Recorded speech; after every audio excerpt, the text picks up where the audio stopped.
በውስጥ ያለው ሐሳብ ዛሬ ማካፈላችሁ ስለ ጸሎት ነው። ግን በምን መንገድ ነው ላካፍላችሁ ያሰብኩት? በውስጣችን በመንፈሳዊ ሕይወታችን ሁላችንም በጉዟችን ውስጥ የሆነ ጊዜ የምንበረታበት አቅም ኑሮን ሁሉ ነገር እንደሚቻል የምናምንበት ጊዜ አለ። መንፈሳዊ አቅማችን ባሩ ከፍ ሲል፣ ሌብሉ ከፍ ሲል ሁሉ ነገር እንደሚቻል እናምናለን። ሰማይ ቅርብ ነው ለኛ። ምድር ላይ ያሉ ችግሮች ሁሉ በእግዚአብሔር መፍትሄ እንደሚያገኙ እናምናለን። ጨለማ በብርሃን ሊገፈፍ እንደሚችል እናምናለን። ሕመም ቢኖር እንደሚፈወስ እናምናለን። መንፈሳዊ ሕይወታችን ከፍ ባለ ጊዜ የሚሰማን ስሜት ያ ነው። ግን ደግሞ እየጸለይን እንደ ድሮው እየጸለይን መንፈሳዊ ኃይል ማይሰማን ነገሮች እንደሚሆኑ የማናምንበት ጊዜ ደግሞ አለ እና ያለመቻል ስሜት ውስጣችን ይፈጠራል። አለመቻል፣ አይቻልም የሚል ይሄ ፈረንጆቹ ፒስሚስት የሚሉት ተሸናፊ ጨለምተኛ አስተሳሰብ የሚጋርደን ወራቶች፣ ወቅቶች አሉ በሕይወታችን ውስጥ። ይሄ በሁላችንም ሕይወት ውስጥ እየተፈራረቀ የሚከናወን ክስተት ይመስለኛል። መጽሐፍ ቅዱስም ያን በተለያየ መንገድ አፕሩቭ ያደርጋል። ምክንያቱም ኃያላን የነበሩ ኤልያስን ብንወስድ ኤልያስ ለእግዚአብሔር ቤት ቀንቶ በኃይል ተሞልቶ እግዚአብሔር እንኳን ሲያነጋግረው ምንድን ነው ያለው?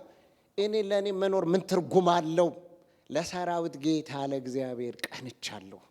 በቃ ውሰደኝ ውሰደኝ ውሰደኝ ነው ያለው። በቃ የሆነ ከፍ ያለ መንፈሳዊ ሌብል ነው የነበረው ማለት ነው።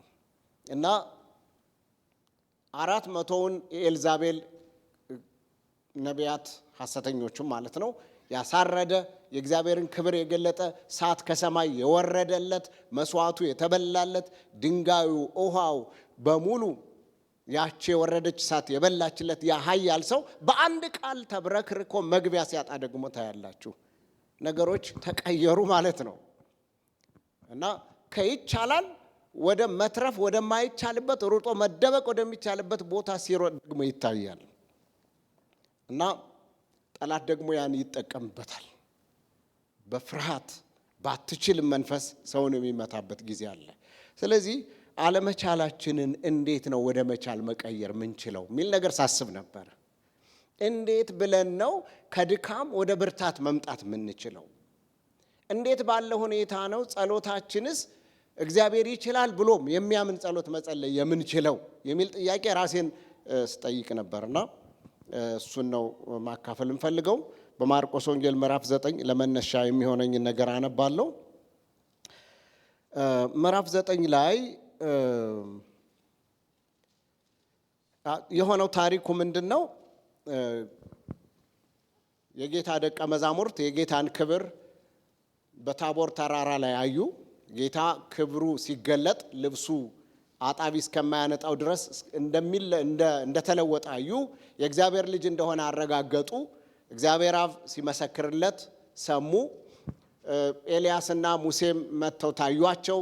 እነሱም ከዚህ በኋላ ለሕይወት መሰረታዊ ነገር አስፈላጊ እንዳልሆኑ ኢየሱስ ብቻ የእግዚአብሔር አጀንዳ እንደሆነ አወቁ። ከዚህ ክብር ወርደው ማለት ነው።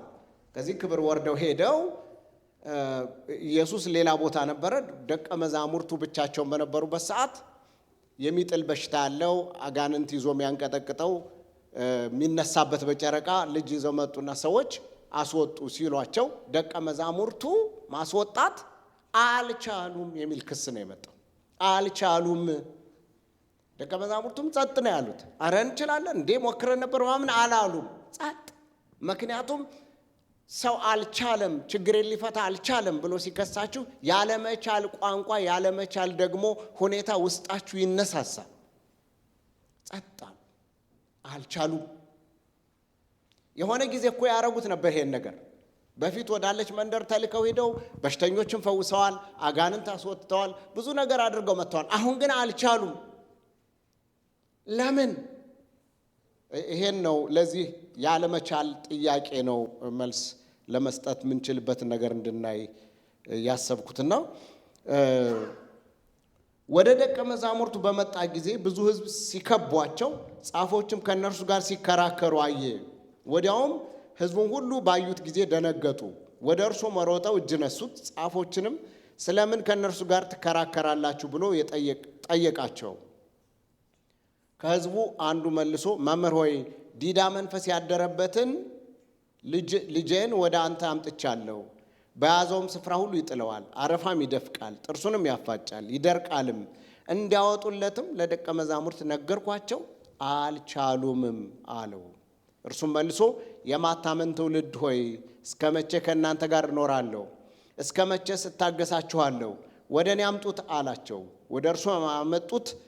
እርሱንም ባየ ጊዜ ያ መንፈስ ወዲያው አንፈራገጠው፣ ወደ ምድርም ወድቆ አረፋ እየደፈቀ ተንፈራፈረ።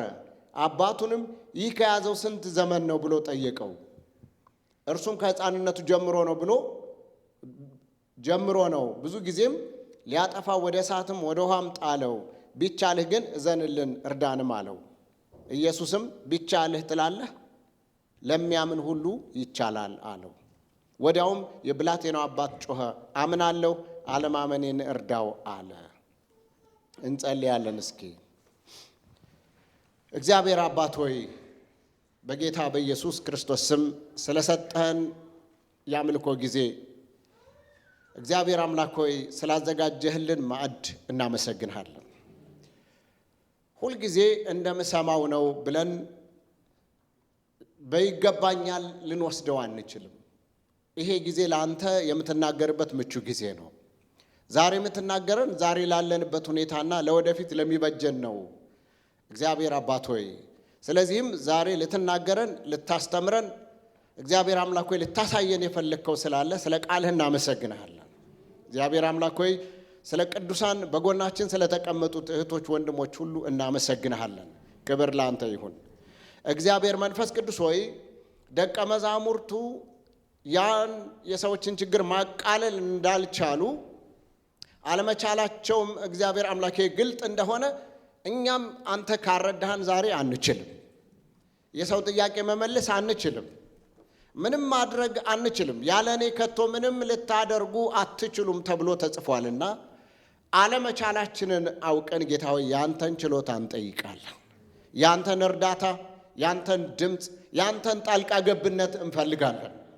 ደቀ መዛሙርት ሲከሰሱ አልቻሉም ተብለው ሲከሰሱ ድንገት አንተ ተገልጠህ እግዚአብሔር አምላኬው የነሱን የቤት ሥራ እንደሰራህላቸው ጥያቄያቸውን እንደመለስክ እግዚአብሔር አምላክ ሆይ ከከሳሾችና ከተከራካሪዎች እጅ እንዳስጣልካቸው የሚያስጥለን ያንተ ጣልቃ ገብነት እንዲመጣልን እንለምናለን።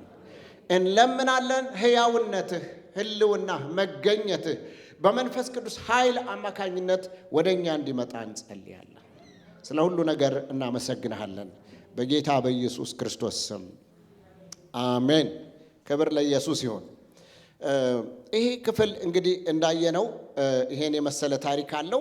ደቀ መዛሙርቱ ግን አልቻሉም የሚል ክስ ተከሰሱ። ጌታ ሆይ አሉ። በኋላ ይሄን ነገርማ ዲግዳውን ማድረግ አለብን። እንደዚሁ ዝም ብለን አልቻሉም ተብለን አንተ ጣልቃ ገብታ አስጣልከን፣ አተረፍከን አሁን ከከሳሾችም ከጠያቂዎች እጅ። ታዲያ ለወደፊቱስ እንደዚህ የሆነ ልንኖር ነው ወይ? አንድና ዘላቂ የሆነ መፍትሄ ያስፈልጋል። ብቻቸውን ሆነው ይላል ወደ ቁጥር 28 ላይ ወደ ቤትም ከገባ በኋላ ደቀ መዛሙርቱ እኛ ልናወጣው ያልቻልን ስለምንድን ነው ብለው ብቻውን ጠየቁት። ይህ ወገን በጸሎትና በጦም ካልሆነ በምንም ሊወጣ አይችልም አላቸው። ስለዚህ ደቀ መዛሙርቱ ያደረጉት ነገር ምንድን ነው? የግርግሩ ጊዜ ሲያልፍ ለብቻቸው ጊዜ ወስደው ጌታ ሆይ ያልቻልነው ለምንድን ነው የሚል ጥያቄ ነው የጠየቁት። ለምንድን ነው ያልቻልነው? በጋራ ሲሆን በግርግር ሲሆን ይሄኛውን ቀስ ያለ ድምፅ ልንሰማው አንችልም። ስለዚህ ብቻቸውን ሆነው ለምንድን ነው ያልቻልነው? ለምንድን ነው ክሱ መጣ? በሽተኛው አለ፣ አንተ ካሁን በፊት በእኛ ሰርተሃል፣ እንደ ድሮው ለምን አልተቻለም? መቼም አማኝ የሚያደርገውን ነገር እንደ ሕይወት ዋስትና ከወሰደው በአገልግሎታችን የሚገለጠውን ኃይል እንደ ዋስትና ከወሰድ ነው። በአገልግሎታችን ካሁን በፊት የነበረውን ነገር እንደ ሪፈረንስ እየቆጠን ለዛሬ ዋስትና የምናደርገው ከሆነ አይሰራም። በጣም አስቸጋሪው ነገር እሱ ነው። ክርስትና ዛሬ ላይ የሚሰራ ዛሬ ላይ በእኛ ሕይወት የሚከናወን ነገር እንዲሆን ከእግዚአብሔር ጋር የዛሬ ግንኙነት ያስፈልገዋል። የዛሬ ግንኙነት ከሌለ የትናንት ተአምራት፣ የትናንት ድንቅ ሰው ሁሉ አቤት አቤት አቤት አገልግሎት የሚለው ያ ምስክርነት ሁሉ ዛሬ ከክስ አያተርፍም፣ አያድንም። ከጥያቄ አያድንም፣ መልስ አይሆንም። መልስ የሚሆነው ለብቻ መሰረታዊ ጥያቄ በመጠየቅ ለብቻ ከጌታ ጋር በመገናኘት የሚመጣ መልስ ነው። 4 መሰረታዊ ትግሎች አሉ በአማኝ ሕይወት ውስጥ። አንደኛው ትግል ምንድን ነው? ሁላችንም በኩል የምንታገለው ትግል ኃጢአት የሚባል ነው። የኃጢአት ትግል ነው። ሌላው ደግሞ ከመናፍስት ጋር ያለ ከዲያብሎስ ጋር ያለ ትግል ነው። ሶስተኛው ደግሞ የራሳችን የስጋ ድካም፣ ስጋ ደካማ ነው። የስጋ ድካም ነው። አራተኛው ከሌላ ሰው ጋር የሪሌሽንሽፕ ትግል ነው። ከሌላ ሰው ጋር ያለ ትግል ነው። ስለዚህ በእነኚህ ትግሎች ውስጥ እንዴት ባለ ጥበብ መራመድ እንደሚገባን ትክክለኛ ነገር የምናገኘው የእግዚአብሔር ከኛ ጋር አብሮ መሆን ነው። እነኚህ መናፍስት ጋር ሲታገሉ ማስወጣት አልቻሉም። ስለዚህ ጠለቅ ያለ የጸሎት ሕይወት፣ ጠለቅ ያለ የጾም ሕይወት ያስፈልጋቸዋል ማለት ነው። የተለመደው ካሁን በፊት ወይ በጠበል ሊሆን ይችላል፣ ወይ ደግሞ ሰሊሆም ውሃ ውስጥ ብቅ ጥልቅ በማለት ሊሆን ይችላል፣ ወይ መልአክ መጥቶ እስከሚያናውጥ በመጠበቅ ሊሆን ይችላል። በሆነው መንገድ በጸሎት የተለመደ ነገር ነው። ነገር ግን የጌታ ደቀ መዝሙር የሆነ ሰው ከጌታ ጋራ የጾምም ሕይወት ያስፈልገዋል። ክብር ለጌታ ይሁን። ጾም ካልጨመርንበት በእህል ውሃ ብቻ ዝም ብለን በጸሎት ብቻ ዝም ብለን እሁድ እና ቅዳሜ በመምጣት ብቻ የሆነ ፕሮግራም ሲዘጋጅ በመምጣት ብቻ ሳይሆን የብቻ ጊዜ፣ እስኪ የብቻ ጊዜ በሉ።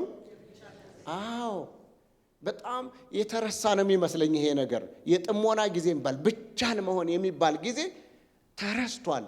ግርግር የብዙ ሰው ድምፅ ካልሰማን እንኳን በፍጹም ሞቅ ያለ እግዚአብሔር ያለበት አይመስለንም። አንዳንድ ጊዜ ብቻን የመሆንን አስፈላጊነት መጽሐፍ ቅዱስ ብዙ ቦታ የምናገኘው ነው።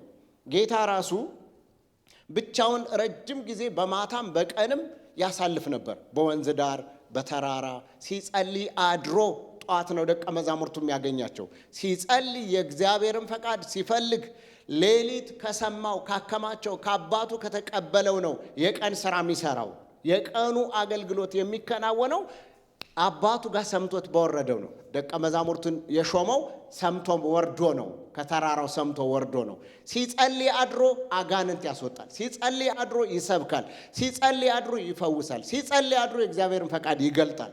ሲጸልይ አድሮ የተገዳዳሪዎችን፣ የከሳሾችን፣ የአይሁድ ሃይማኖተኞችን ተግዳሮት የሚቋቋምበት አቅም አግኝቶ ይወርዳል። ከእግዚአብሔር ጋር ጊዜ አሳልፎ የሚመጣ ሰው ለሰው መፍትሄ ነው። ለሌላ ሰው ጥያቄ መፍትሄ ነው። ለሰው እንቆቅልሽ መፍትሄ ነው። ለሰው ቀንበር መሰበር ምክንያት ይሆናል። ክብር ለኢየሱስ ይሁን። እና ምንድን ነው አንድ መጽሐፍ እያነበብኩ ነበርና ጸሎት መልስ እንዲያገኝ ካስፈለገ ማድረግ ያለብን ነገሮች አሉ። ጸሎቶቻችን መልስ እንዲያገኙ እንደው ለከሳሾች ብቻ ሳይሆን መልስ ያስፈልጋቸዋል። ጸሎት መልስ እንደሌለው ጸሎት አደገኛ የሆነ የክደት ምክንያት የሚሆን የለም። አንዳንድ ጊዜ ለዓለማመናችን መሰረታዊ ምክንያት የሚሆነው መልስ ያጡ ጸሎቶች ናቸው።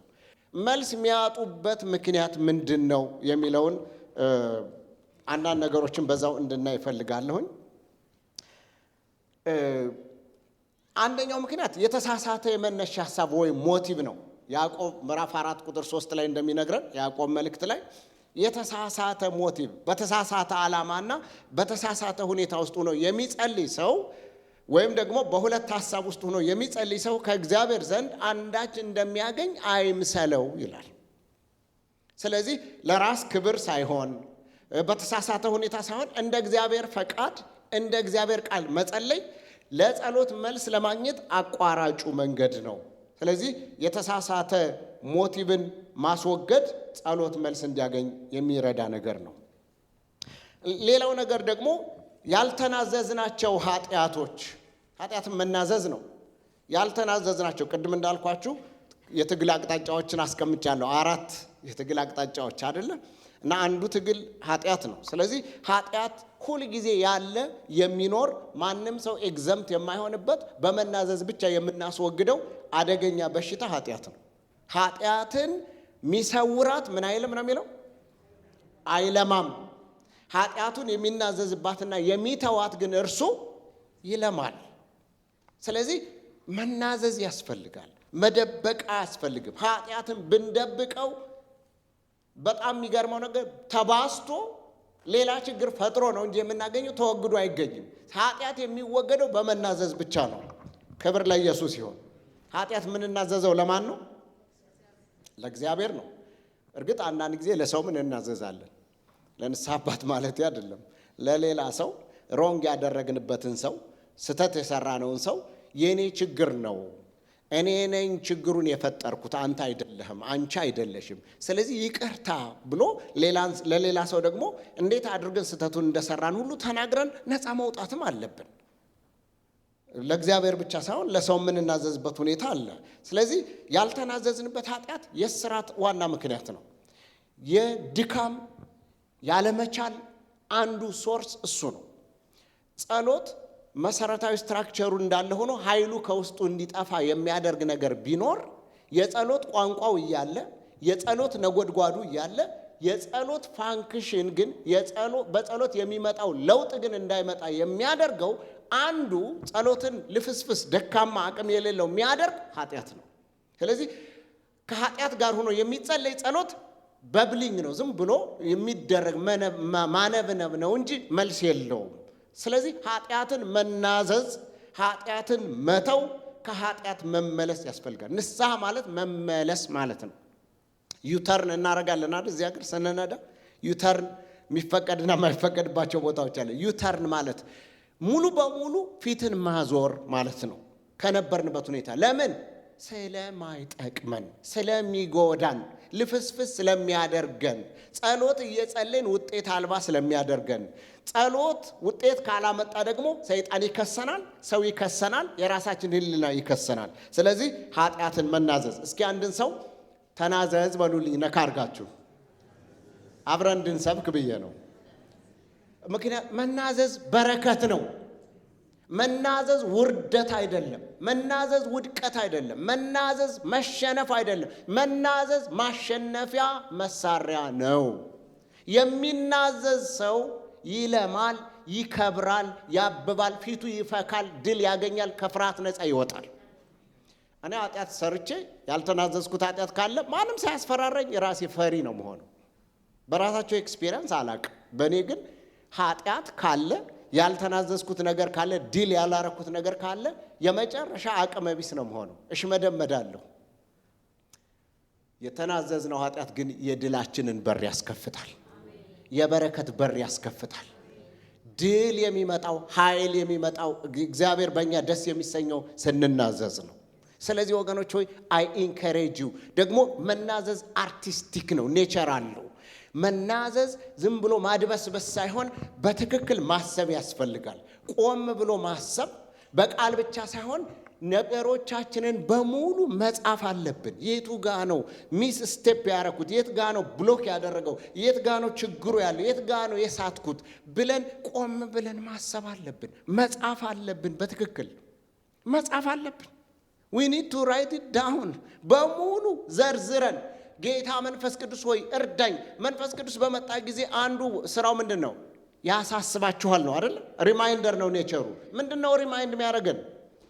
አንዱ ኃጢአትን መናዘዝ ነው፣ ሪሌሽንሽፓችን ትክክል እንዲሆን። እሱን የተደበቀውን ላይት ሼድ ያደርግበታል፣ ብርሃን ያበራበታል። ያኔ መንፈስ ቅዱስ ሲገልጥልን ማድረግ ያለብን ኢሚዲየት አክሽን ጌታ ሆይ በድያለሁ። የበደል መስዋዕት እስከ ካሳ የሚሄድ እኮ ነው አይደል እንዴ? በብሉይ ኪዳን መናዘዝ ማለት ኃጢአትን መናዘዝ ማለት ለብሉይ ኪዳን አማኞች it's not wording አይደለም፣ ኮሬክት ወርድ አይደለም።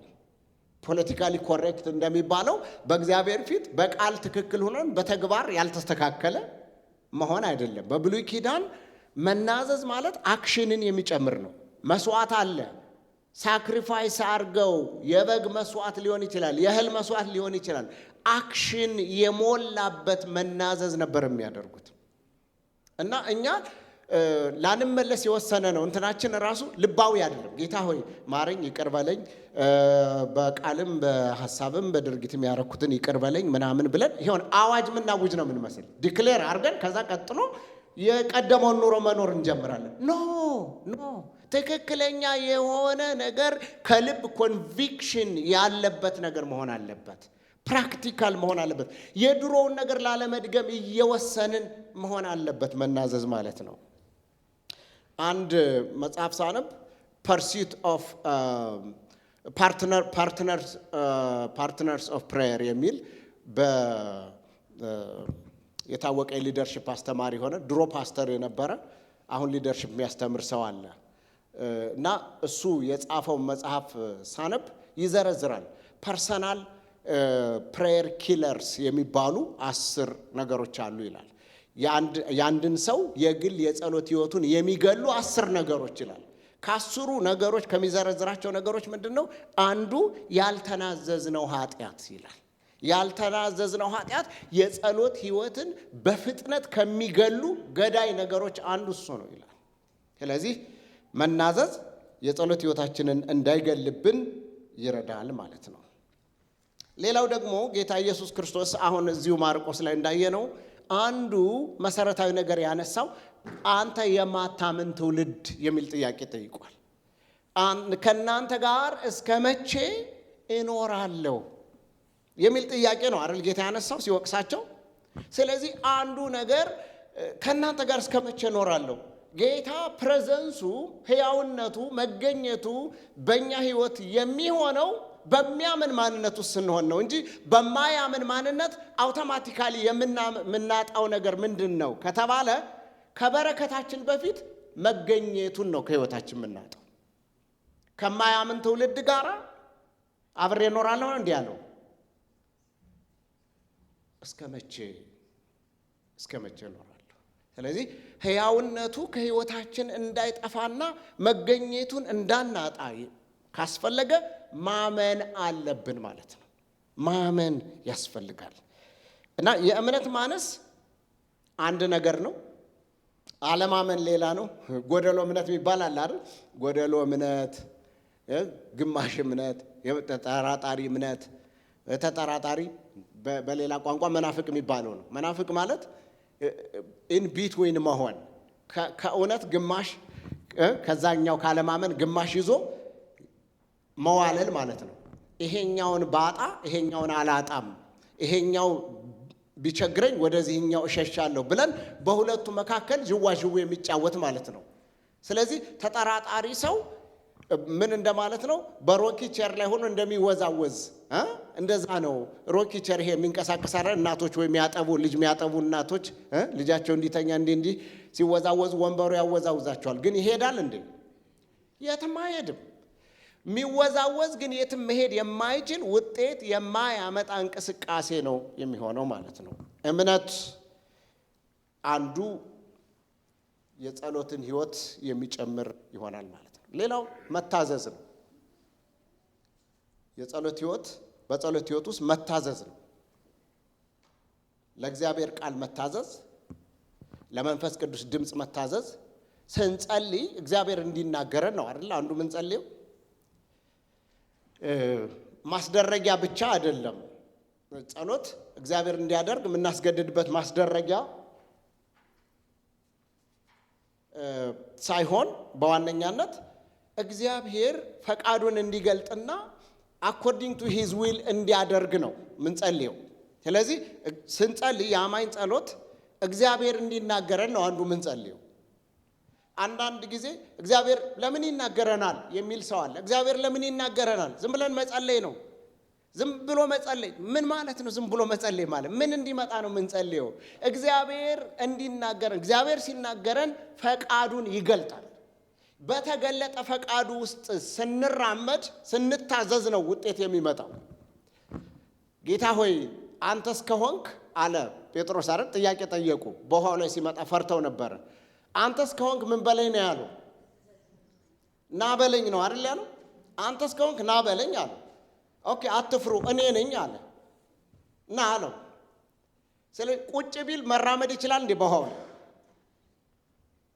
አክሽን መውሰድ ነበረበት። መታዘዝ በመጸለይ ውስጥ ቀጥሎ የሚመጣው ትልቅ ነገር መታዘዝ ነው። እንድንታዘዝ እግዚአብሔር ይፈልጋል። በጨለማ ውስጥ እየተመላለሰ ከእግዚአብሔር ጋር እሆናለሁ ቢል አንድ ሰው ውሸት ነው ብሎ አንደኛ ዮሐንስ ምዕራፍ 3 ላይ ጥያቄ ያቀርባል። መታዘዝ በጣም አስፈላጊ ነገር ነው፣ ለጸሎት መልስ ማለት ነው። ሌላው ከእግዚአብሔር ጋር የሚኖረን ግንኙነት በይቅርታ ህይወት መመላለስ ነው። ይቅርታ በጣም መሰረታዊ ነገር ነው። ይቅርታ ኃጢአትን መናዘዝ ከእግዚአብሔር ጋር ሲሆን፣ በይቅርታ መመላለስ ከሰው ጋር ያለንን ህብረት ማለት ነው። ከሌላ ሰው ጋር በሚኖረን ህብረት በጣም እንደኔ ምናልባት ግራ ይገባችሁ እንደሆነ አላውቅም፣ ሰዎች ከሰው ጋር የመጠማመድ ያህል ከባድ ጥላቻ ሲያዩት ደማቸው የሚፈላበት ሰው ጋራ የጌታ እራት ይወስዳሉ። በጣም ነው የሚደንቀኝ። እኔ በጣም ነው የሚገርመኝ። ክርስትና አልገባንም የሚል ሲምፕል መስመር አሰምራለሁ እዛ ጋር ማለት ነው። በሰው እኮ ልንናደድ እንችላለን። ሰው ሊበድለን ይችላል፣ ሰውም ልንበድል እንችላለን። ለዚህ ነው ይቅርታ የሚባለው ነገር የተቀመጠው እኮ እንደምንበድልም እንደምንበደልም ስለታወቀ ነው። የታወቀ ነገር እኮ ነው። እንበድላለን አይደል? እስኪ ማይበድል ሰው አለ? አይ እኔ እንኳን ጠንቃቃ ሰው ነኝ፣ እዛው እጁም ያወጣልህ እንጂ እኔ አላወጣም ትሉኝ ነው አይደል? እስቲ በድሎ ማያውቅ ሰው ብቻ እጁን ያውጣልኝ። ሰው በድሎ ማያውቅ ብቻ። ይሄ የጻድቃን ጉባኤ ነው ማለት ነው። አያችሁ፣ ማንም ያወጣ የለም። ለማንኛውም ከፊት ያላችሁት እንበድላለን ወገኖች ሆይ፣ ዴሊብሬትሊም ሳናውቅም ሰው እንበድላለን። በንግግር በድርጊት በሆነ ምክንያት ሰው እናስቀይማለን፣ ሰው እንበድላለን፣ ሰውም ይበድለናል። መፍትሄው ምንድን ነው? እስኪ ይቅርታ በሉ አንዴ፣ እንደገና ጮክ በሉ እስቲ። ይቅርታ በጣም አስፈላጊ ነገር ነው። ይሄ ካልሆነ ጸሎት ውስጡን የተመረዘ ነው የሚሆነው፣ አቅም የሌለው ነው የሚሆነው። ጌታ በመስቀል ላይ የሞተው ለይቅርታ ነው። ለአዲስ ኪዳን የፈሰሰውን ደም የጌታ ራስ ስንወስድ እንኳን ምንድን ነው የምንለው? ጌታ ምንድን ነው ያለው? ይሄ እንካችሁ ጠጡ፣ ይሄ ለኃጢአት ይቅርታ የፈሰሰ የአዲስ ኪዳን ደሜ ነው አይደል ያለው? ለምን ይቅርታ ነው የፈሰሰው? ደሙ የፈሰሰው ለኃጢአት ይቅርታ ነው። ስለዚህ ይቅር መባባል አለብን፣ ይቅርታ መስጠት አለብን። መርጠን አይደለም ይቅር ማለት ያለብን ሰዎችን፣ ሁሌ ጊዜም ይቅር ማለት መቻል አለብን። ይቅርታ ምንም ቅድመ ሁኔታ አያስፈልገውም። ምንም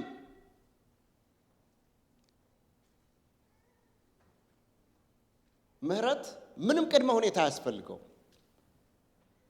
አሁን እንግዲህ እኛን የሚያስጨንቀን ምንድነው? ኦኬ ይሄን ያህል ተበድዬ አሁን ይቅር አልኩ፣ ታዲያ እንደ ድሮ ልሆን ነው እንላለን። ማን እንደ ድሮ ሆኖ አለ? እሱ ሌላ ስቴፕ እኮ ነው። ካሳ የሚጠይቅ ነገር፣ ሪዝን አውት መደራረግ የሚጠይቅ ነገር አለ እኮ። በኋላ ሌላ ስቴፕ አብሮ መቀጠል፣ አብሮ መኖር፣ አብሮ መዝለቅ ካስፈለገ ያ እንዳይደገም የሚረዱ ሌላ ስቴፖች አሉ። እሱ ነው የሚያስጨንቀን።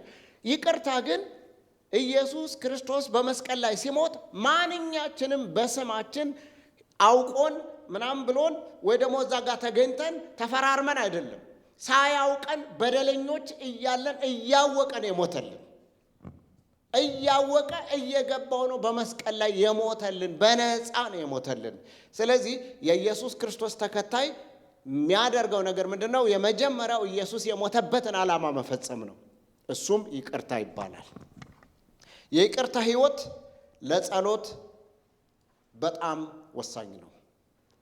ለመጸለይ ብቻ ሳይሆን ለውጤታማ ጸሎት በጣም ወሳኝ ነው። ለፍሬያማ ጸሎት በጣም ወሳኝ ነው። ሌላው ደግሞ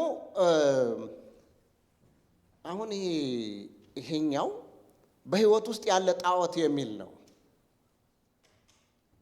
እንደው በመሰረቱ ለቤተ ክርስቲያን ስለ ጣዖት አምልኮ መነገር አለበት ወይ ብዬ አሰብኩ። ግን ደግሞ የእግዚአብሔር ቃል ልጆች ሆይ ራሳችሁን ከጣዖታት ጠብቁ የሚል ቃል አገኘው። አንደኛ ዮሐንስ ውስጥ ማለት ነው።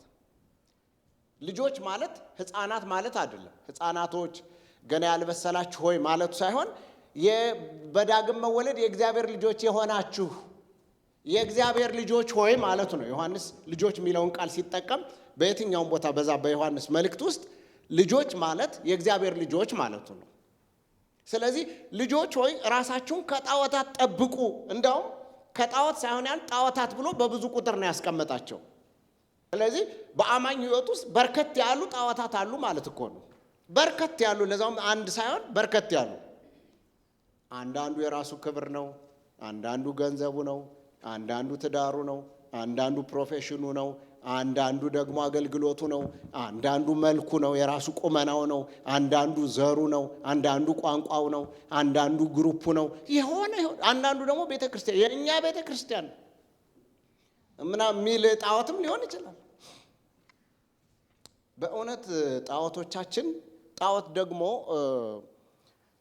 መጽሐፍ ቅዱስ ውስጥ እግዚአብሔርን በጣም ቶሎ ከሚያስቆጡት የእግዚአብሔርን ፔሸንስ ትዕግስት ከሚፈታተኑ ነገሮች የመጀመሪያው ጣዖት ነው። ሌላው ደግሞ ማጉረምረም የሚባል ነው አይደለም? እንደዚህ የኃጢአት ትንሽና ትልቅ ባይኖረውም ግን የእግዚአብሔርን ትዕግስት የሚፈታተኑ ቶሎ እግዚአብሔር በጣም ትዕግስተኛ አምላክ ነው አይደል? መጽሐፍ ቅዱስ የሚናገረውም እንደዛ ነው። ታጋሽ ሙሴ ምን አለ? 40 ዓመት ሙሉ እግዚአብሔር ከእስራኤል ጋር ባለው ግንኙነት ከራሱ ጋር ባለው ግንኙነት አየውና ዘዳግም ላይ ሲደርስ እግዚአብሔር ቸር መሐሪ ይቅር ባይ ሞገስ የሞላበት አምላክ ነው አለ።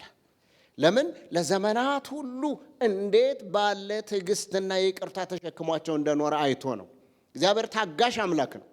ጣዖት ሲያመልኩ ግን አውቶማቲካሊ እግዚአብሔር ዞር በል እነዚህም በሙሉ ጠራርጌ ያጠፋለሁ ብሎ በሙሴ ገላጋይነት ነው የተረፉት። የእግዚአብሔር ትዕግስት አለቀ። running out of his patience። ስለዚህ ጣዖት በጣም አደገኛ የሆነ የእግዚአብሔርን ትዕግስት የሚፈታተን ነገር ነው እና ጣዖቶችን ማስወገድ መፈተሽ። አሁን ጸሎት እያወጅን ነው አይደል? በሚቀጥለው 21 ቀን ኖቬምበር ላይ ልንጸልይ ነው። ከምግብ እንድንራብ አይደለም ጾም የምናውጀው፣ ከነዚህ አሁን ከማወራቸው ነገሮች ነው።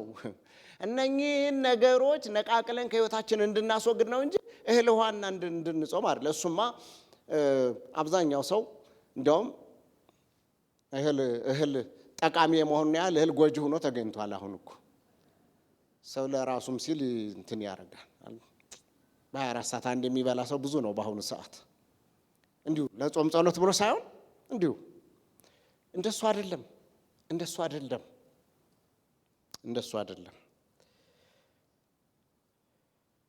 ሌላው ደግሞ በሚገርም ሁኔታ ከሌሎች ሰዎች ጋር ያለን ህብረት፣ ቅድም 4 አቅጣጫ አስቀምጫለሁ። አንዱ ከሌሎች ሰዎች ጋር ለግንኙነት ብያለሁ እና ሌላን ሰው አሳንሶ ማየት፣ አኮስሶ ማየትና ራስን አተልቆ ማየት ከሌላ ሰው ጋር በሚኖር ሪሌሽንሺፕ፣ ይሄ ደግሞ ጸሎትን ይከለክላል።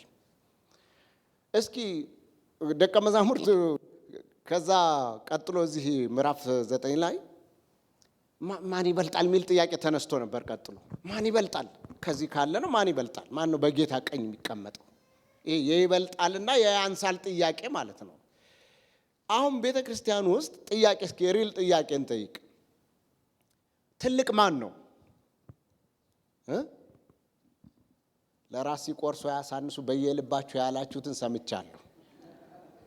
አይዟችሁ በል አልሰማሁም አላውቅም።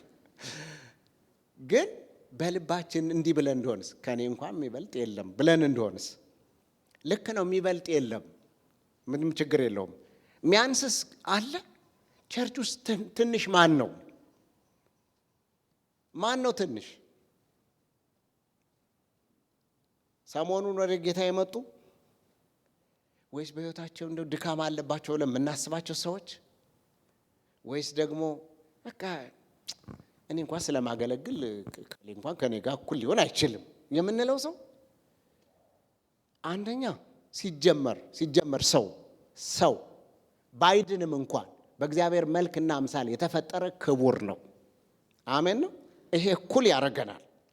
ሁለተኛ በክርስቶስ ኢየሱስ ደም የተዋጀን የዳነ ደግሞ የእግዚአብሔር ልጅ ደግሞ ከሆነ እሱ ደግሞ ዛሬ የዳነም የዛሬ 60 ዓመት የዳነም በእግዚአብሔር ፊት እኩል ልጆች ናቸው። እግዚአብሔር ሁለተኛ ልጅ የለውም።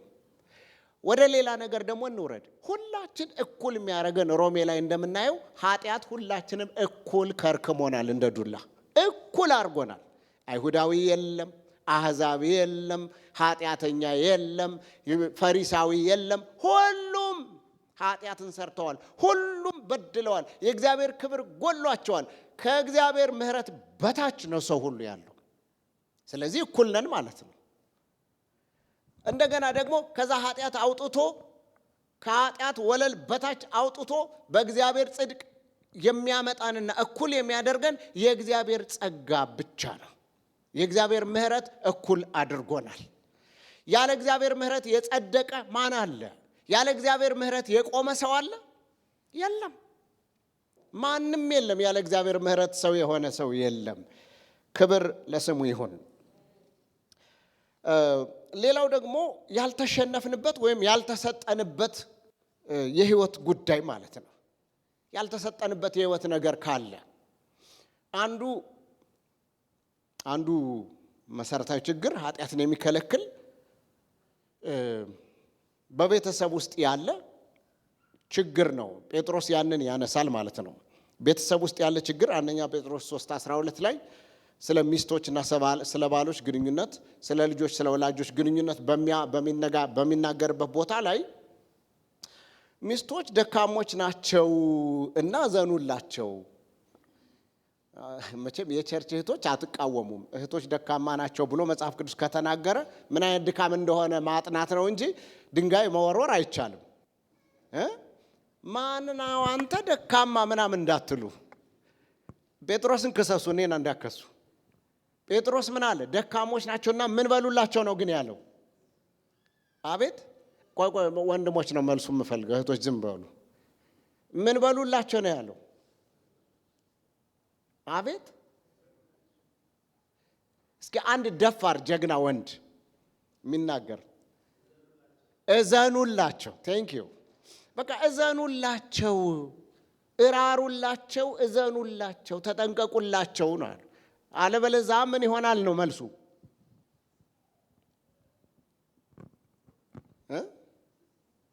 ወንድሞች መጽሐፍ ቅዱሳችንን ጸሎታችሁ ምን እንዳይል ነው የሚለው? እንዳይከለከል። በቃችን ነው የፈለኩት፣ እንዳይከለከል። እህቶች አቅም አላቸው ማለት ነው ሰማይን የማዘጋት። እንደው እህቶች ለኛም እዘኑልን በዚሁ እግረ መንገድ ለኛም ባካችሁ ሰማይ አታዘጉብን፣ ራሩልን። እኛም ምንችለውን እናረጋለን። እኛ ባሎችም ለሚስቶች ምንችለውን እናረጋለን። ሚስቶችም ስለ እግዚአብሔር ብላችሁ ሰማይ አታዘጉብን። እግረ መንገድ በዛው አፒል እያረኩ ነው ማለት ነው። ስለዚህ ጸሎት ሰማይ የሚያዘጋ በቃ እስከዚህ የሚደርስ ጉዳት አትጎዳዱ ነው። እና ጸሎትን የሚከለክል አንዱ በቤተሰብ ውስጥ ያለ አለመግባባት ነው፣ እሰጥ አገባ ነው።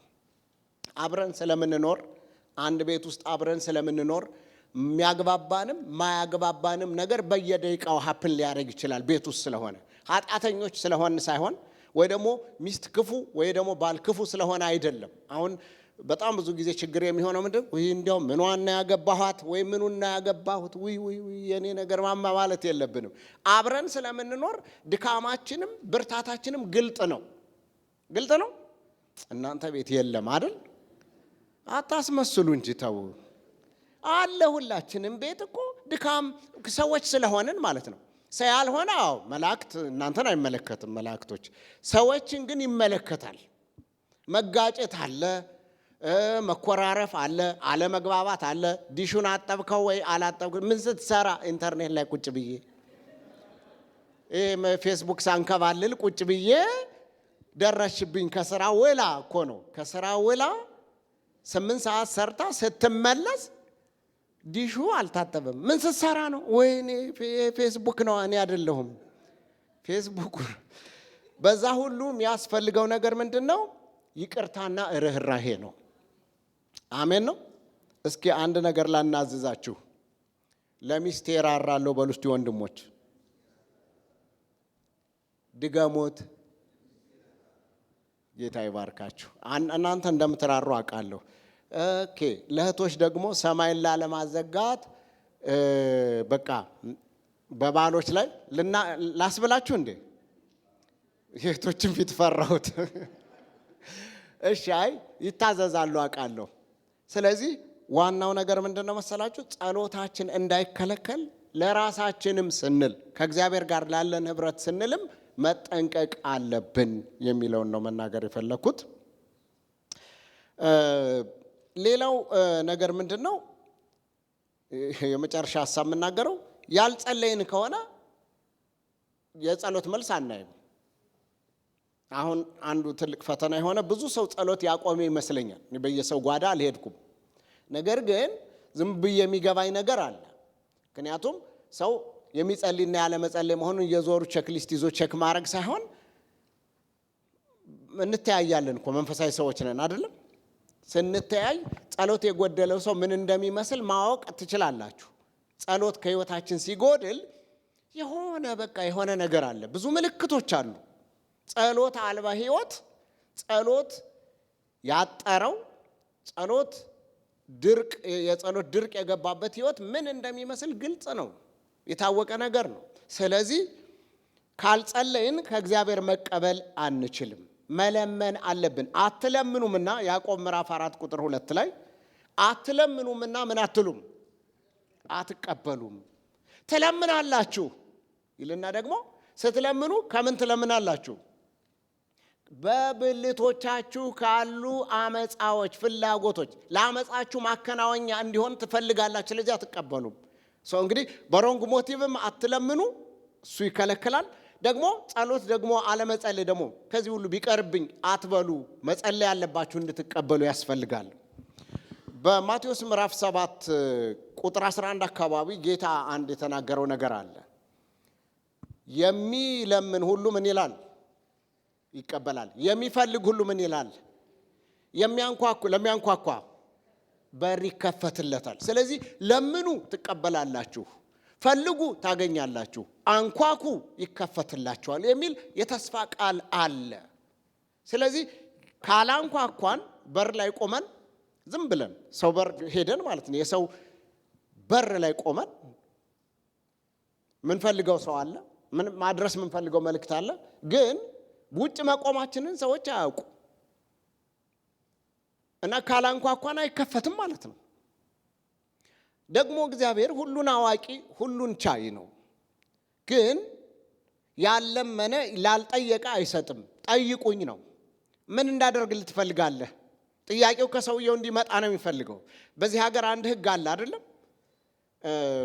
ለምሳሌ ሰው ወድቆ ብታገኙት መንገድ ላይ ቢወድቅ ወይ አንሸራቶት ቢወድቅ ወይ በአደጋ ደርሶበት ቢወድቅ ሄዳችሁ ወዲያውኑ ሄዳችሁ ብድግ አታረጉትም። መቼም ይሄ ነገር የሚገባን ይመስለኛል። የኢንሹራንስ ህግ አለ፣ ሪስክ ምናምን የተለያዩ ነገሮች ስላሉ ሰውየው ምን ማድረግ ነው ያለባችሁ? do you need my help ነው አይደለም? መቼም ህግ አላስተምርም። እርዳታ ትፈልጋለህ ወይ ብላችሁ ጠይቃችሁት በሱ ሪስክ ነው የምታነሱት ያን ሰው እንጂ ኢንሹራንሱ ዲስሎኬት አድርጎኛል ሲያነሳኝ ያ ሰውዬ ካለ ወደ እናንተ ኢንሹራንስ ነው የሚመጣው። አዲስ አጣመመኝ እንደዚህ ስል ሲያነሳኝ ምናምን ሊል ይችላል። ስለዚህ መጠየቅ አለባችሁ። የመጀመሪያው ነገር የዚህ ሀገር ህግ ከእግዚአብሔር ቃል አንጻር ነው እንዴት የተሰራው ብዬ አስባለሁ። እግዚአብሔርም እንድንጠይቀው ይፈልጋል። እግዚአብሔር ሆይ እርዳታ ፈልጋለሁ፣ ነፃ መውጣት ፈልጋለሁ፣ የኃጢአት ይቅርታ ፈልጋለሁ፣ በዚህ ኑሮዬ፣ በዚህ ትዳሬ፣ በዚህ የጤንነት ሲቹዌሽን ውስጥ እንድትረዳኝ እፈልጋለሁ የሚል ጥያቄ እንድንጠይቀው እግዚአብሔር ይፈልጋል። ካልጸለይን አናገኝም። ስንጸልይ ደግሞ እግዚአብሔርን ማመን አለብን። እግዚአብሔር መልስ ይሰጣል። ክብር ለጌታ ይሁን። ስለዚህ ወገኖች ሆይ ሌላው ምንድነው? በስጋ ውስጥ ላለ ድካም ሐዋርያው ጳውሎስ እየጨረስኩ ነው። በስጋ ውስጥ ላለ ድካም ጌታ አንድ ነገር ተናገረው። ሁለተኛ ቆሮንቶስ ምዕራፍ 12 ቁጥር 9 ላይ ኃይሌ በድካም ይፈጸማልና ጸጋዬ ይበቃሃል የሚል ይሄ ድካም ይሄ ጳውሎስ አሁን የጠየቀው ድካም ኃጢአት ሰርተን በኃጢአት ደከምኩ የምንለውን አይነት ኃጢአት አይደለም። ይሄን መለየት አለብን። እሱ ንስሐ ነው የሚያስፈልገው። ይሄኛው በስጋ ውስጥ ለምሳሌ የጤንነት ሊሆን ይችላል፣ ያለመቻል ሊሆን ይችላል። የተለያዩ አይነት ሰው በመሆናችን አቅምና ጣባቸው ስጋዊ ማንነታችን ስጋችን ደካማ ነው። ለሱ ምንድነው የተባለው? እንድታነሳልኝ ብሎ ጳውሎስ ደጋግሞ ሲጸልይ ኃይሌ በድካምህ ይፈጸማልና ጸጋዬ ይበቃሃል አለ። ለድካማችን የእግዚአብሔር ጸጋ ያስፈልገናል። ክብር ለእግዚአብሔር ይሁን። ሌላው ምንድነው? በክርስቶስ ሁሉን መቻል ነው። ፊልጵስዩስ ምዕራፍ 4 ቁጥር 13 በማን ነው ሁሉን እችላለሁ ያለው? በክርስቶስ ሁሉን እችላለሁ። በክርስቶስ ሁሉ ይቻላል። የማይቻል ክርስቶስን ከፊት ካመጣ ነው፣ ክርስቶስን የሕይወታችን መሪ ካረግ ነው፣ ክርስቶስን የጸሎታችን መመለሻ ዋና ካደረግ ነው፣ በክርስቶስ ኢየሱስ ሁሉ ይቻላል። አጋንንት አለቅ ብሎ ያስቸገረ አጋንንት በክርስቶስ ኢየሱስ ሲቻል ምዕራፍ 9 ላይ ይኸው ማርቆስ አይተናል። ልክ ክርስቶስ ጣልቃ ሲገባና ሲመጣ አንፈራገጠው፣ ጥሎት ሄድ። ሂድ ልቀቀው አንተ ዲዳ እርኩስ መንፈስ ሂድ፣ በትእዛዝ ቃል አባረረው። ክርስቶስ ሲመጣ በሽታ ያባረራል፣ አጋንንት ያባረራል፣ ጤናን ይመልሳል፣ ከተከሰስንበት ያስጥለናል፣ ያተርፈናል። ክርስቶስ ኢየሱስ ይምጣልን፣ ጣልቃ ይግባልን። ከወዴት እንደመጣም አላወቁም። ድንገት ነው የሚለው አይደለም? ምዕራፍ 9 ላይ ድንገት ኢየሱስ ክርስቶስ ሲመጣ ሰው ሁሉ አቴንሽኑ ደቀ መዛሙርትን ተዋቸው። መክሰስ ክርክር ምናምን ነበረ። እነሱን ተውና ጌታ ሆይ መቼ መጣ ግርግር ሆነ። እግዚአብሔር የሌሎችን የከሳሾችን አቴንሽን ዳይቨርት አድርጎ አስጥሎ እነሱን አተረፋቸው። እግዚአብሔር እኮ ብዙ ጊዜ ከብዙ ሁኔታ አስጥሎናል እኮ ጣልቃ እየገባ ድንገት የሌሎችን በእኛ ላይ የበረቱትን አቴንሽን ሁሉ ዳይቨርት እያደረገ አቅጣጫ እያስቀየረ ከብዙ ነገር አስጥሎናል፣ ያስጥለናል፣ ይረዳናል። ድካማችን ጀኒውን ድካም ይሁን እንጂ ጌታ በሕይወታችሁ ጣልቃ ይገባል። ከከሳሾች ያስጥላችኋል፣ ድንገት ያስጥላችኋል። አንድ ጊዜ አኒማል እንትን እያየሁኝ አይታችሁት ሊሆን ይችላል። ይሄ ቡል ይሄ ምንድነው ጎሽ ነው የምንለው በአማርኛ። እሱ አንበሶች ጥለው አንዱ አንበሳ አንቆት ይዞት ያንፈራፍረዋል። 4 እግሩ ወደ ላይ ሆኖ ይንፈራፈራል ጥሎት እና እንግዲህ ዝም ብዬ እያየሁ በጣም ጌታ ሆይ በቃ ሸማቀቃለሁ። ወይ በላው በቃ አነቀው ጉሮሮ ምናምን እያልኩ ሌሎችም አንበሶች ከዛ ሌላ ግሩፕ አንበሳ መጣ። አንበሳዎች በቴሪቶሪ ነው የሚኖሩት ታውቃላችሁ። እና አንዱ ግሩፕ ሌላውን ግሩፕ አያስጠጋም። ስለዚህ ሌሎች ግሩፖች እርቧቸው ከዚህ ሊካፈሉ ሲመጡ ያነቀው አንበሳ ተናደደና ይሄን ጥሎ እነዛን ቴሪቶሪ ሊያስለቅቅ እነዛን አንበሶች ሊያሯሩጥ ሲል ይሄኛው ነፍስ ዘርቶ ወጥቶ አመለጠ። ጎሽ ማለት ነው፣ ሩጦ አመለጠ። እግዚአብሔር አይደለም ከከበበን ከተያዝንበት ሊያስጥለን ይችላል። እግዚአብሔር ከፈለገ ጣልቃ ሲገባ ከማንኛውም በላተኛ እጅ ያስጥላል። እግዚአብሔር ቸር ነው። እግዚአብሔር ቸር ነው፣ መሐሪ ነው፣ ቅርብ ነው። እግዚአብሔር አለ የቅርብ አምላክ እንጂ የሩቅ አምላክ አይደለም። እግዚአብሔር እህቴ ሆይ ጣልቃ ገብቶ ያተርፍሻል። ጣልቃ ገብቶ ያስጥልሻል።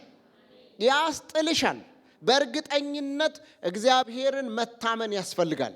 እግዚአብሔር ሁሉን ቻይ ነው። እንዴት እንደሚመጣኛ መተረክ ማወቅ አንችልም። እግዚአብሔር ግን በሕይወታችን ይገባል። ክብር ለጌታ ይሁን። እግዚአብሔር ይባርካችሁ። ተነስተን እንጸልያለን። ሃሌሉያ ሃሌሉያ። ክብር ለጌታ ይሁን። ታንክ ዩ ጂሰስ። ሃሌሉያ ሃሌሉያ።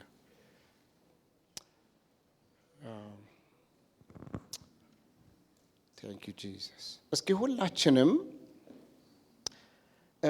ምንድነው ይሄ የሆነ ያቃተን እንደ ደቀ መዛሙርቱ የሆነ ያቃተን ነገር አለ ኃይል አልባ የሆንበት አቅም ያጣንበት እንዴት እንደሚደረግ ያወቅን ግን ማድረግ የማንችላቸው ነገሮች አሉ እግዚአብሔር ግን ሁሉን ቻይ ስለሆነ አቅምን የሚሰጥ ስለሆነ የሚደርስ የሚረዳ አምላክ ስለሆነ ራሳችንን ወደ ጌታ እናቀርብ ጌታ ሆይ አቅም ያስፈልገኛል በሉት ችሎታ ያስፈልገኛል አቅምህ ያስፈልገኛል ብርታት ያስፈልገኛል ያንተ ጣልቃ ገብነት ያስፈልገኛል ብለን እንጸልይ ሃሌሉያ ሃሌሉያ ሃሌሉያ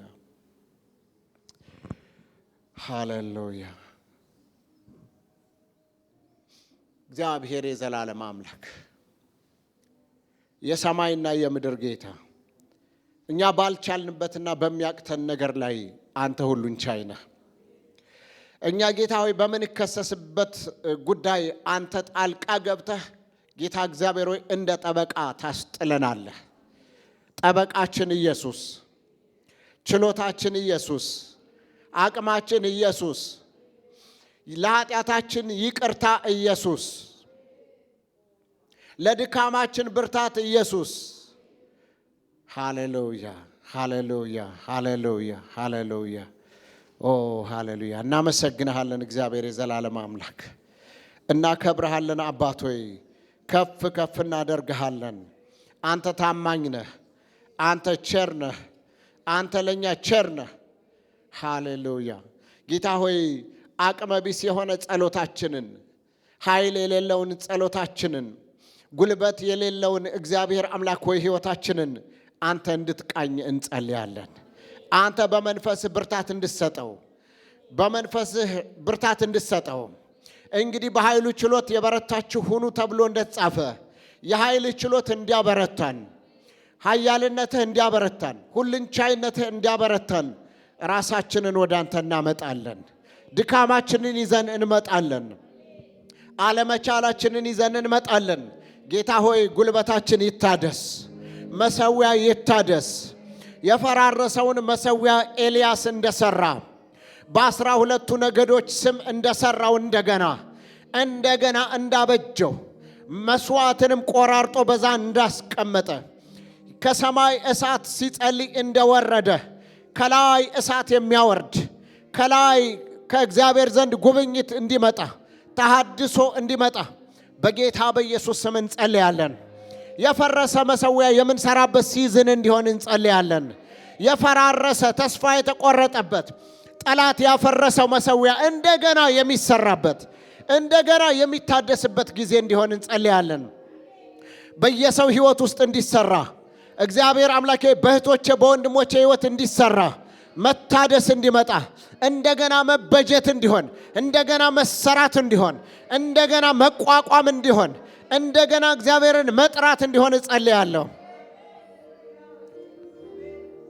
በኤልያስ ዘመን ወገኖች ሆይ ያ ኃያል ነብይ የእግዚአብሔር ሰው በነበረበት ዘመን መሰዊያ ፈርሶ ነበር ነቢያት ሁሉ ተገድለዋል ሁሉ ተበላሽቷል የእግዚአብሔር መቅደስ የጣዖት ማደሪያ ሆኗል መሰዊያ ፈርሷል መጀመሪያ ያደረገው ነገር እግዚአብሔር እንዲመጣ መጀመሪያ ያደረገው ነገር ተግዳሮቱን ሶልቭ ለማድረግ መጀመሪያ የሰራው መሰዊያን ነው መሰዊያውን ሰራ መስዋዕትን አቀረበ እግዚአብሔር ሪስፖንድ አረገ እግዚአብሔር መልስ ሰጠ መሰዊያውን ለሚሰራ ሰው በዚህ ሲዝን እግዚአብሔር መልስ ይሰጣል መልስ ይመጣል ከእግዚአብሔር ዘንድ እግዚአብሔር መልስ የሚሰጠው በመሰዊያ አማካኝነት ነው መሰዊያው የፈረሰ ሰው መልስ መቀበያው ፈርሷል እግዚአብሔር መልስ ይሰጣል መሰዊያችንን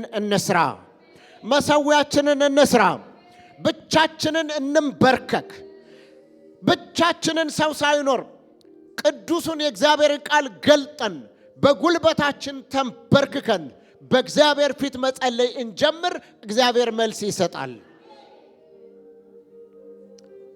ሃሌሉያ ሃሌሉያ ጌታ ሆይ መሰዊያችንን አድስ አባት ሆይ ጥበብን ስጠን ማስተዋልን ስጠን ኃይልን ስጠን አቅምን ስጠን እግዚአብሔር የዘላለም አምላክ የሚዋጋን አምላካችን እግዚአብሔር ሆይ የሚከሰን የሚያኮስሰን እግዚአብሔር የዘላለም አምላክ በሰው ፊት በራሳችንም ሕሊና ደካማና ዋጋ የሌለን አድርጎ የሚያቀርበን የትኛውም ክስ በስም ስልጣንና በህልውና ጣልቃ ገብነት ይቋረጥ ይቋረጥ ይቋረጥ። የከሳሹ ክስ ይሻር፣ የከሳሹ ክስ ይሻር። የተከራካሪው ክርክር ይቁም፣ በኢየሱስ ስም ይቁም፣ በኢየሱስ ስም ይቁም። ሙግት ይቁም፣ ክስ ይቁም። ሃሌሉያ።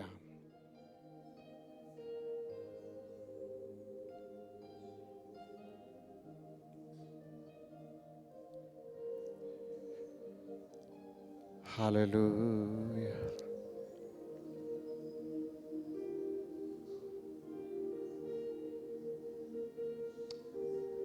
ሃሌሉያ ሃሌሉያ ሃሌሉያ።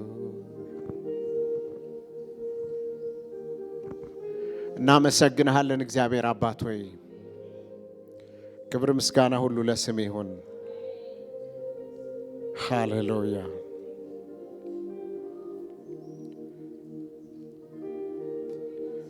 ይሄ ወገን ግን በጾምና በጸሎት ካልሆነ በቀር አይቻልም እንዳልክ ጌታ ሆይ አሁን የደረስንበትን ሲዝን በፊትህ በጾምና በጸሎት ካልሆነ የማይቻል ነገር ነውና ወደፊትህ እንድትመልሰን መንፈስ ቅዱስ ሆይ አንተ እንድትረዳን እንለምንሃለን። ስለ ሁሉ ነገር ተመስገን። እጆቻችን ወደ ሰማይ አምላክ እናንሳና በረከቱን እንቀበላለን። ሃሌሉያ ሃሌሉያ። እግዚአብሔር ይባርካችሁ፣ እግዚአብሔር ይጠብቃችሁ፣ እግዚአብሔር ይራራላችሁ፣ ጸጋን ይጨምርላችሁ፣ ፊቱን ወደ እናንተ ያቅና፣ ሰላምን ይስጣችሁ። ከዛሬ ጀምሮ እስከ ዘላለም ድረስ በአብ በወልድ በመንፈስ ቅዱስ አንድ አምላክ ስም አሜን አሜን። ተባረኩ። እግዚአብሔር ይባርካችሁ።